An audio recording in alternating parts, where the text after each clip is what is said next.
Hi everyone, in this video I'm going to do a little drop 2, drop 3 workout or workshop on the tune Yesterdays. So in a previous video I looked at ways to kind of derive parent scales and start to develop your linear style on this tune. And here I'm going to take a different look, more of the simultaneous view of 4-part harmony. And I'll show you a way to practice really any jazz standard for the beginnings of chord melody playing, comping, and then also, as I often say, studying chord inversions, studying chord voicings is really the other side of linear playing. Especially if you play fingerstyle, like more like a pianist, you probably find yourself arpeggiating quite a bit.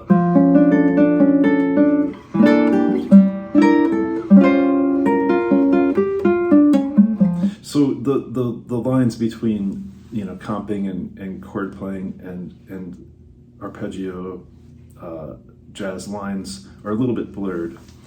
And anyway, so that's more of the reason why to do what I'm about to show you. It's to develop all aspects of your playing. How you deal with it texturally is kind of another creative element. So let's just jump into the exercise.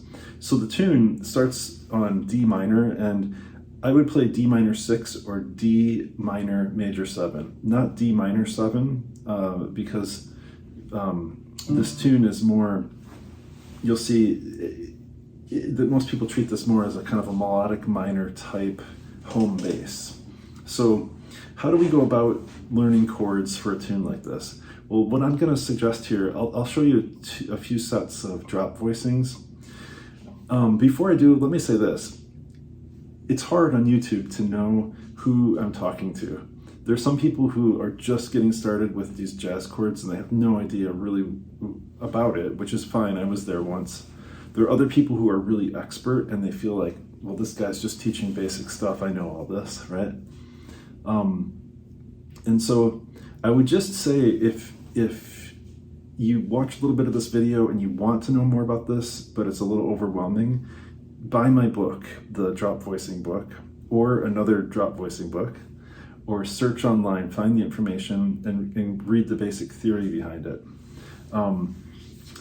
So I'm not going to transcribe all of the chord shapes for this video, but I'll arpeggiate them and you can sort them out by ear. But a good entry point, which is more organized, is my drop voicing book. So little plug there for my book. So, okay, how do we do it? Well, if we look at the drop 2 voicings on the top 4 strings, what we can do is play D minor major 7, which looks like this, root position, and then play, so I'm playing D, A, C sharp, F, and then play the first inversion chord, F, C sharp, D, A, then play A, D, F, C sharp, and then play C sharp, F, A, D. So we've got, okay, so we're just playing inversions of that.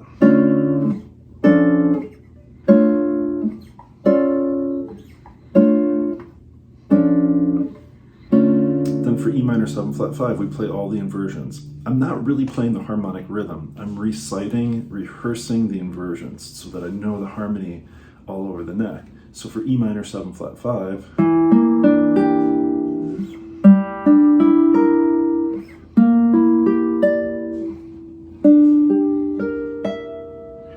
I won't say all the note names in this video, like I said, but if you listen to that, you can hear them. I can play 3 harmonics and a B flat if I want. It sounds like something Takemitsu Toru would write. Okay, now A7 flat 9, here's one way to think of it. Play like an A7 chord, but raise the root to the flat 9. playing A7. So here's A7, A7 flat 9, A7,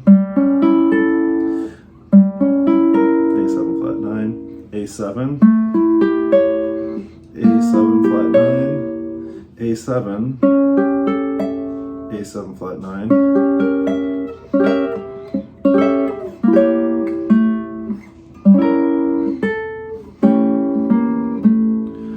and then back to D minor major 7.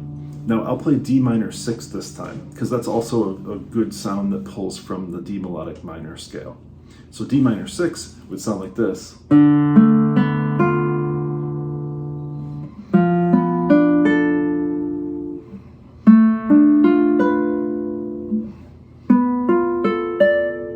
You might go up to the next octave.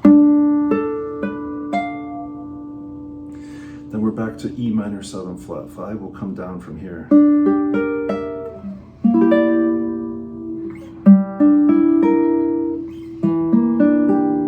For you players with a little more experience, instead of the minor third, play the natural 9, because then you have a Locrian natural 2 type chord that would sound like this. So you'd play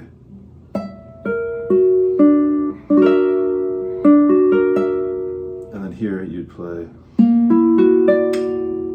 Now this is kind of like F sharp 7 sharp 5 or G flat 7 sharp 5, but maybe that's a little going a bit far with the theory talk, but you'll hear Bill Evans do this sort of thing. And then you've got, so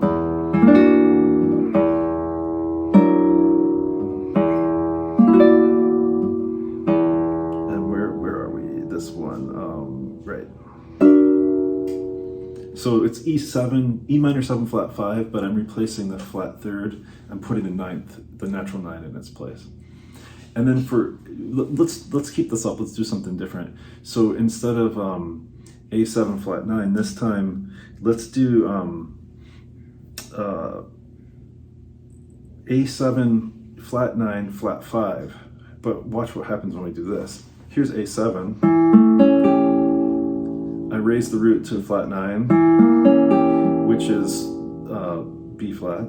I lower the fifth to E flat, and now I have an E flat dominant 7 chord. And so that's the tritone substitution.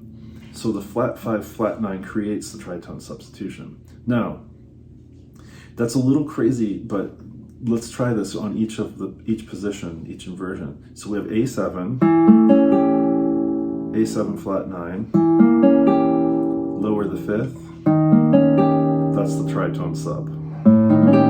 Now do it again. A7 over G, flat 9, flat 5, and you can see that's a nice plain old E7 shape, but it's over A. A7, A7 flat 9, flat the 5. Now I've got tritone sub again, and now A7, A7 flat 9, which by the way, these are all diminished shapes, the flat 9 shapes. And then if I lower the fifth of this chord, I have flat 9, flat 5, tritone sub.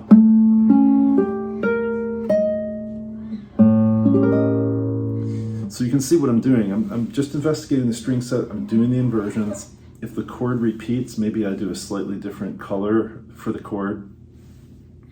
And yeah, I would go all the way through the tune just on that string set, the drop 2 string set, 4, 3, 2, 1, all the way through the tune. And you know, maybe I'll just do that today for you guys, because I feel like these YouTube videos are best when they're probably focused on one skill and not too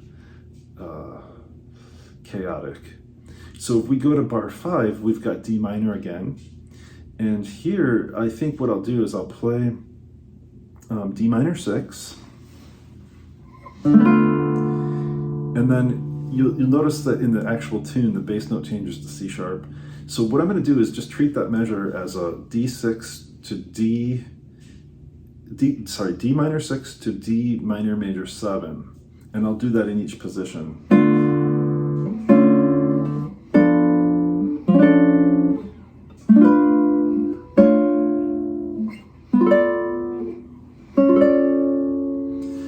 And so what happens is you get lines that are moving on different strings, but it has a nice harmonic,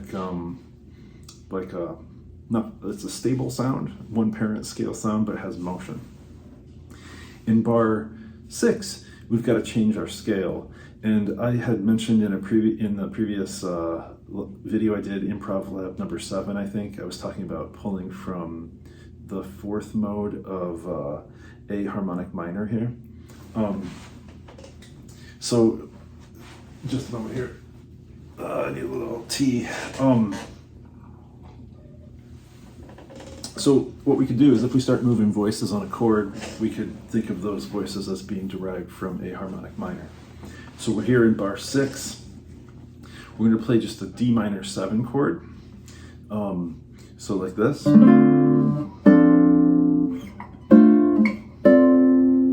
Just plain old D minor 7.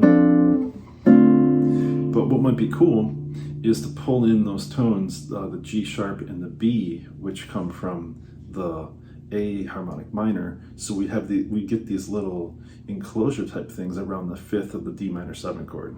So check this out. Or if I do it here, how can I finger this? And then if I do it here, I have so it's kind of like we've got two watercolors. One is like the D minor 7 sound, and then we've got the tones from A harmonic minor, and we're mixing them a little bit through that kind of enclosure thing using G sharp and B natural. Now all of that idea, it wasn't a great idea I had. It's just an idea that I stole from the melody itself, because the melody is going. So we've got A harmonic minor. Okay, so I'm doing drop 2 inversions, and I'm mixing in some tones from the parent scale, A harmonic minor. Now in bar, this is bar 7, B minor 7 flat 5. Those are the same as D minor 6.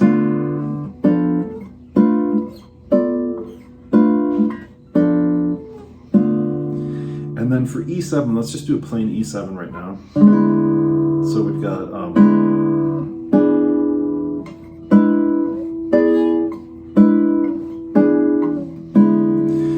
you can often, what you can do with these is you could put, for example, just put the 9th in them. So instead of the root, you put the 9th. I'll put the root in the bass so you can hear it. And then you have, probably most of you know that chord. I think of it as the James Brown chord. And then here you play. Now what's a little crazy about this is this turns out to be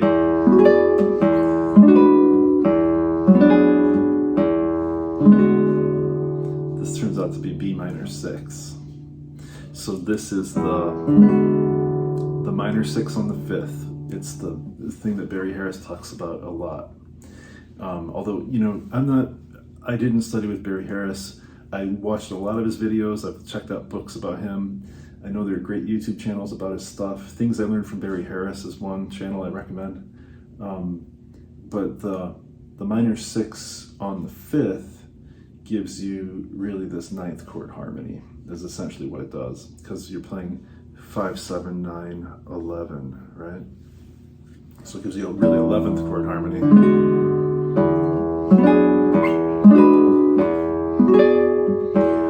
And that's a nice consonant dominant sound for this part of the tune. Now, A7 sharp 5. Before we talked about flat 5, now let's talk about A7 sharp 5. So I play A7, I raise the 5th. I play A7, I raise the 5th. I play A7, I I raise the fifth. I play A7. I'll put a low bass under there, hear him again.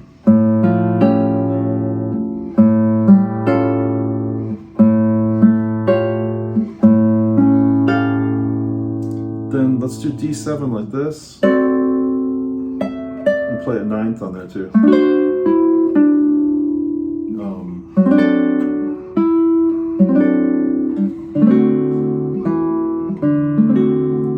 Okay, because the natural 9 is in the melody. So D7, natural 9, D7. Guess what? That's A minor 6. A minor 6 on top of D7, right? That's really what we're doing. But D7, and then D7. If you play the guitar music of Villa Lobos, you'll see this sort of stuff a lot. Okay, now G7, and in this case what I'm going to do is, this might be a little crazy. First let's play G7, regular G7 inversions. Looks like the top part of this. G7, G7.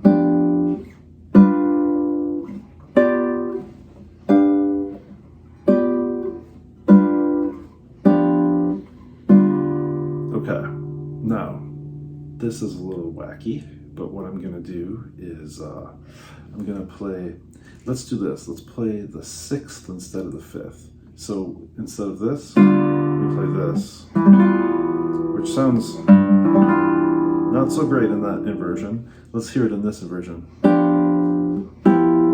Oh, that's nice. So that's the melody note. G13 kind of sound. G7 with a 6 in there anyway. G7, replace the 5th with the 6th. That's pretty. G7, replace the 5th with the 6th. C7. What I'm going to do is actually make it C9. So we play C7 like this. The root goes up to the 9th. Guess what? E minor 7 flat 5, same thing. C7, C9, C7,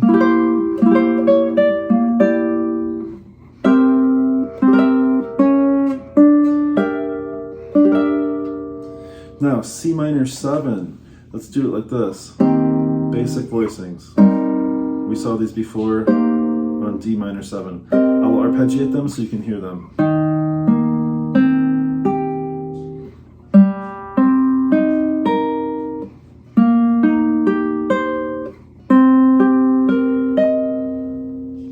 F7,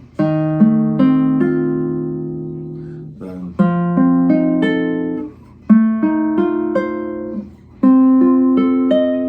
B flat major 7,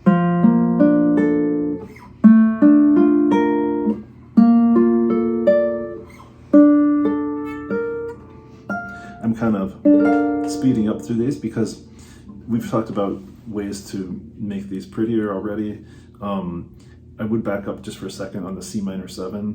What a lot of people will do is they'll take that chord, raise the root up to the 9th, and then guess what? You've got E flat major 7. So E flat major 7 over C creates a C minor 9 sound.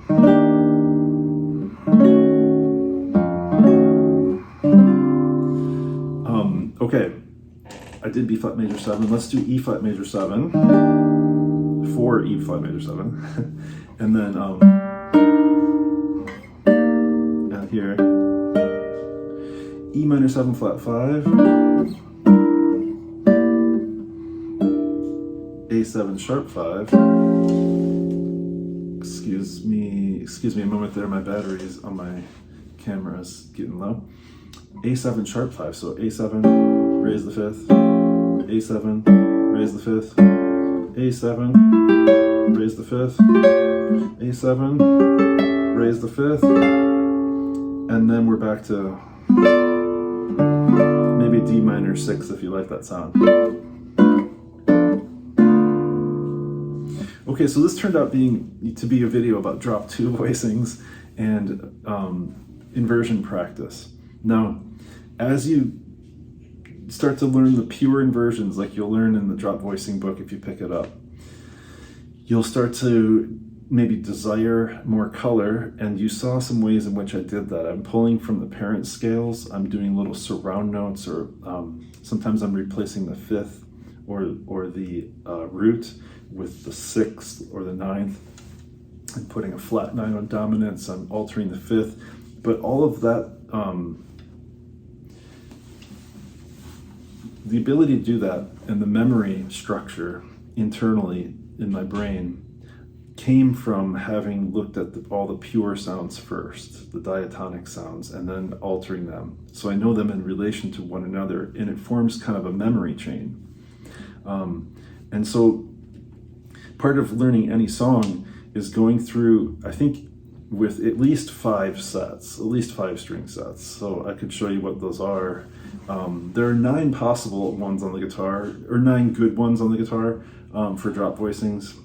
But, you know, for D minor, let's say just D minor 7, you have drop 2 there, but you also have it here, and then you have it here, right? So those are 3 string sets. And then the other thing I would learn is I would play them on drop, did I say drop 3? Those were drop 2. Drop 3 would be 6, 4, 3, 2, and then 5, 3, 2, 1. So I take a tune like this and I play at least those 5 all the way through. I know that Pat Martino got a lot of mileage out of those. Jimmy Bruno would teach mostly those as a foundation. And Wes Montgomery played a ton of drop 2 and drop 3. He played other things too, but I would say the vast majority were that size or that spacing. So you could go through and play those 5 string sets, looking at those kind of alterations that I was showing you, the addition of color. And eventually you get to a point where you could do some walking, chord walking style. So you just play through the tune like this, like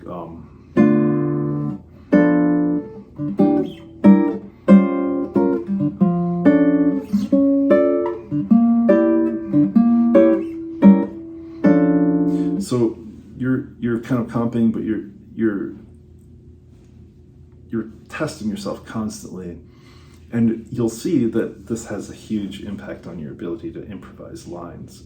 So at any rate, I think if you watched this far, I want to thank you. If you're just getting started with the stuff, or if you're more advanced, I think either way, you'll find the drop voicing book a really good introduction, or a really good kind of reference tome.